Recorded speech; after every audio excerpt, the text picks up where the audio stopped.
Libota na Nzambe na pesi bino mbote na kombo na Yesu. Kimia ena Nzambe za kata mitema na bino. Bison so tozaba na Nzambe pi tozaka toujours bato na masumu po tozana sena mabele oyo mutakomi mo santo azati. Eloko eza na biso to bongo la mitema na biso kati na solo, kati pe na bonzambe. To bongo la kaka makolo te pona kokende na église, kasi to bongo la mitema. Lelo na ina solo na bino na likambo papa na biso tchatumba oyo ya France alobi ke tozaka be esclave ba pasteur. Oui, tozaka be esclave. Pasteur lelo soki yo lakie ke na église okopesa mbongo pona likambo songolo mpakala. Soko pesi te pasteur akomi so ennemi na ye. Pourquoi bozobo yango?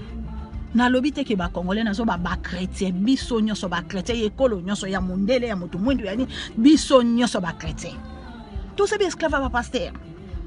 Oyebisa pasteur likambu banana 2001 banana 2000 sali 10 à 20 ati lelo pasteur a rappelé la kwango. Oyebi likambu oyebisa kanga osoyoka na yebisa mutu mais ozoloba ngo to yebisi batu. To be esclave ba pasteur. Olataka no bakanga dadi na yo, olataka no ba soutien na yo moni saba mabele, olataka no bataille basse na yo. Soko komi libosa pasteur ozuli puto bakisi. Hypocrite na kati église. Osala ke pasteur ayeba te ke yo solo la kana batu mosusu na église. Oloba kozaka ta na numéro mutu moko te na église yo kaka mo santo yo kaka na famille pasteur na pasteur. Po pasteur amono mo santo. Esclave. Vous êtes esclave à pasteur. Omelaka no mwa Guinness, mwa belezi na yo. Obina kana yo na mwa piste ba rumba oyo loba nango papa na nga lobi okobomanga pamba. Omoni liboso pasteur ozongi mo santo oza komi boma. Esclave à pasteur. Soki ya solo za mwana na Nzambe okoyi ko banga pasteur ti. Sala no nyoso salaka. Lata ningo lata ka bataille basse no bakanga dadio lata ka ano yaka na ngone église. Continuez. Poza no no mwana na Nzambe te. Makolonde mutezoya est-ce que motema no ezoye pa na Nzambe? Bizaleli na yo tiki yango.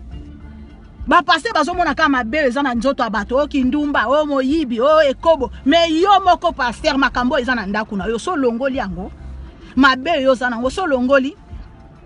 Toza be esclave ba pasteur. Tozo boyango pona nini? To lobi te ke batu nyoso baza be esclave ba pasteur te. Bana Nzambe solo bazali. Ba oyo pe baza be esclave ba pasteur bazali.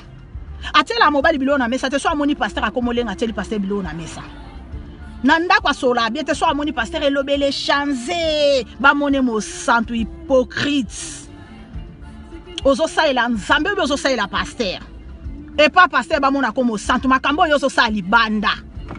To chanze to ko banda kolobela ngo. Nyoso to 8 ans to ko sola na bino atabo kimiango biso to zala na pona koloba vérité.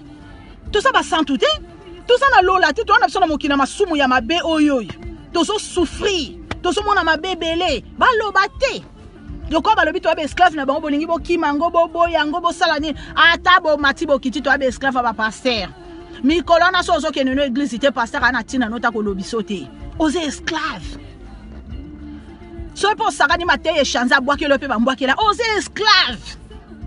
So pasteur abi banani ba kopesa 10 yo tomboli musapi banani ba kopesa 200 yo tomboli musapi esclave. Mwana Nzambe apesa ka Bible lobi loboko soke pesi oyeye bate.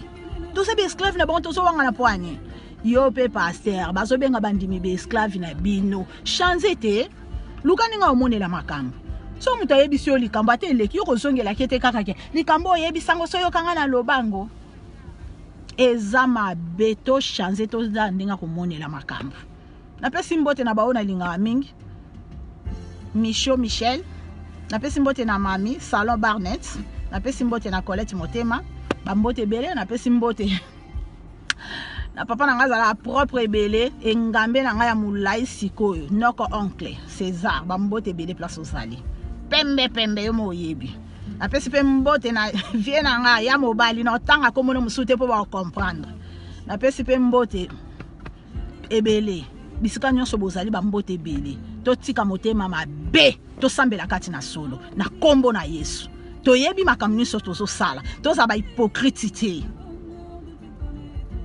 na ozonga lisupo na ote ya bino na ozonga pe lisupo na oyebisa bino ba vérité na otika na nga o chancer te po to yebani to chanze mitema na biso ebongo ne koma sembo liboso na Nzambe to tika kosa Jésus mais tozo salela makambo Jésus alingi te kimia na mokonzi Yesu eza na mitema na bino. To suki awate to ko continuer lisusu histoire. Merci, bye.